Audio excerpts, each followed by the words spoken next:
গাজীপুর থেকে যোগ দিচ্ছেন সহকর্মী রফিকুল ইসলাম খান, যাচ্ছি তার কাছে। রফিক, কি পরিস্থিতি? আইন শৃঙ্খলা বাহিনী কতখানি তৎপর রয়েছে সেখানে?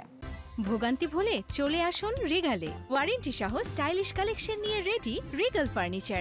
আমরা সকাল থেকে কিন্তু দেখছি বিজিবির টহল অব্যাহত রয়েছে, অর্থাৎ কিছুক্ষণ আগেও কিন্তু গাজীপুর চৌরাস্তাতে বিজিবি সদস্যরা টহল দিয়েছে। যদিও সেনা নিয়োজিত রয়েছে, কিন্তু সেনার টহল কিন্তু এখনো চোখে পড়েনি। তো আমরা যতটুকু জানতে পেরেছি, সেনাবাহিনী যে গাজীপুর ক্যান্টনমেন্ট, সেই ক্যান্টনমেন্টে রয়েছে। যে কোনো মুহূর্তে তারা কোনো অপ্রীতিকর ঘটনা খবর পেলে সেদিকে তারা আসলে মুভ করবেন। তো আপনি জানেন যে কার্যক্রম নিষিদ্ধ আওয়ামী লীগের আজকে প্রতিষ্ঠা বার্ষিকী, এবং প্রতিষ্ঠা বার্ষিকীকে কেন্দ্র করে আওয়ামী লীগ সহ যে সহযোগী সংগঠন রয়েছে তারা যাতে কোনো কার্যক্রম চালাতে না পারে, সেই লক্ষ্যে দেশের 6টি জেলাতে সেনা এবং বিজিবি মোতায়েন করা হয়েছে, এবং গাজীপুরেও কিন্তু সেই মোতায়েন রয়েছে। আমরা যেটি দেখছি, বিভিন্ন যে সমস্ত মোড় রয়েছে, গুরুত্বপূর্ণ স্থান রয়েছে, সেই স্থানগুলোতে কিন্তু অতিরিক্ত আইন শৃঙ্খলা বাহিনীর সদস্য অর্থাৎ পুলিশ নিয়োজিত রয়েছে, যাতে করে কোনো অপ্রীতিকর ঘটনা ঘটতে না পারে। আমরা যেটি দেখছি, গত 2 দিন আগে কিন্তু গাজীপুরে যুবলীগের পক্ষ থেকে একটি বড় শোডাউন করা হয়েছে, এবং সেই শোডাউন থেকে কিন্তু পুলিশকে